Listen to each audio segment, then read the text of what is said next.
Good morning friends. देखिए कल क्या हुआ है, कल मार्केट में क्या हुआ है। कल जो हुआ था, जो मैंने कहा था वही हुआ है या नहीं हुआ है। आप इस चार्ट को देखिए। पहले सबसे पहले ओपन कहाँ हुआ, ये 26,210 के आसपास ओपन होता है। मैंने क्या कहा था यहाँ से कि अगर ये 100 पॉइंट अपने क्लोजिंग से ऊपर ओपन नहीं हुआ तो ऊपर नहीं जा पाएगा। मैंने यही कहा था ना कि ये ऊपर नहीं जा पाएगा अगर यहाँ से 100 पॉइंट ऊपर नहीं गया तो। और ये 100 पॉइंट ऊपर नहीं खुला ये 26,208 पे, है ना। जब 26,208 पे खुला तो मैंने कहा था कि इसके बीच में रहेगा तो जिग जैग करेगा। और आप वही देख रहे हो, पूरा का पूरा इस चार्ट में आपको वही दिखाई दे रहा है ना। कल का मार्केट इस पर मैंने दोपहर में भी कल कुछ शॉर्ट्स डाले थे, तो आपने उसमें भी देखा होगा कि वो कंफर्मेशन था। नहीं तो आप मेरे कल के पीछे के वीडियो पे जाके चेक कर सकते हो, ठीक है। अब देख लो क्या हुआ था। नीचे आया था और एक जोन में रखा के फिर थोड़ा सा ऊपर जा के फिर वहीं पे नीचे रह गया। मतलब आप अगर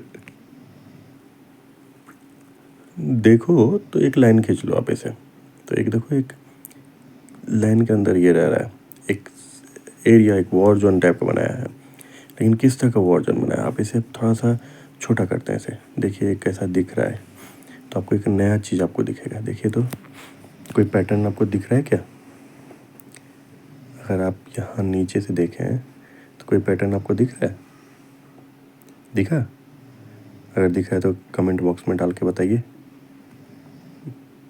चलिए मैं आपको बताता हूँ। देखिए यहाँ से एक लाइन ऊपर कीजिए, ट्रेंड लाइन को ऊपर जा रहा है ये, और वहाँ पे एक देखिए ऊपर के जोन को भी, ऊपर के जोन में भी एक ये ऊपर और नीचे दोनों ब्लॉक करके रखा है। तो इसको कहते हैं फ्लैग पैटर्न। तो ये फ्लैग पैटर्न की तरफ बन रहा है ना। और इसमें क्या होता है कि जब नीचे से ऊपर जिस तरह से जाता है तो ऊपर जाने के चांसेस ज़्यादा होता है। तो मार्केट अगर ऊपर की तरफ तोड़ता है तो ये ऊपर की तरफ जाएगा। तो ऊपर कहाँ से, 26,233 से ऊपर जब तोड़ेगा तो ऊपर की तरफ जाएगा,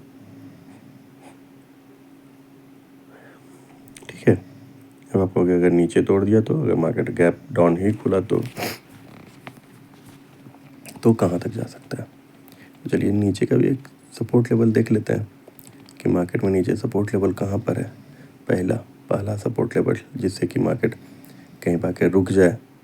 फिर कभी कभी क्या होता है कि पैटर्न बनता है, लेकिन जब तक वो कंफर्मेशन नहीं होता, कंफर्मेशन का मतलब होता है जब तक ऊपर वो तोड़ेगा नहीं तब तक वो कंफर्म नहीं हुआ ना।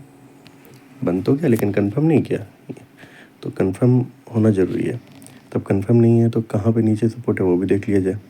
ये देखिए 26,048 के आसपास आपको सपोर्ट दिख रहा है ना।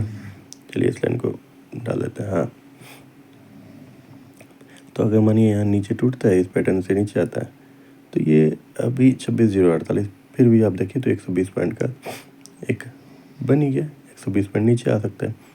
और अगर पूरा का पूरा देखें तो 200 पॉइंट का एक जोन बन गया, वॉर जोन बन गया, है ना। तो इस तरह से आपको दिखता है। पहले ये यहाँ से तोड़े तब, है ना, तब ये इस तरह का चीज़ दिखता है। हाँ, नीचे भी आ सकता है। मैंने बता दिया कि अगर उस लाइन पे आकर के रुके फिर नीचे आए तो यही है। तो पहले इसे हटाओ। तो आप भी देख रहे होंगे, तो ये फ्लैग पैटर्न के बारे में आप हमें कमेंट करके बताएंगे। और ऊपर की तरफ टूटता हुआ दिखे तो ज़रूर पक्का आप ऊपर की तरफ बाय करने से कतराए नहीं। और कितना पॉइंट करें ये अब चेक कर लेते हैं। तो इसको देखने के लिए डे में चलते हैं कि कहीं पे आगे कुछ है, दिख रहा है।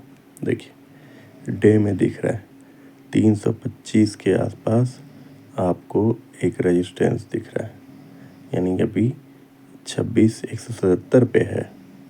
और अगर मार्केट यहाँ से मान लो 100 पॉइंट जैसे गैप अप खुल रहा है तो 26,270 पे पहुँचेगा। 270 पहुँचेगा तभी 325 से नीचे ही रहेगा। और 325 से नीचे रहने का मतलब है कि 325 पे जा कर के एक बार को, अच्छा उससे पहले एक चीज़ और देखिए, पीछे देखिए, एक चीज़ दिखाई दे रहा है, सेम पैटर्न पीछे नवंबर के आसपास, नवंबर से दिसंबर के बीच में 3-4 जंप कर करके ये ऊपर गया, उसके बाद वहाँ से नीचे आकर के फिर ऊपर आया था।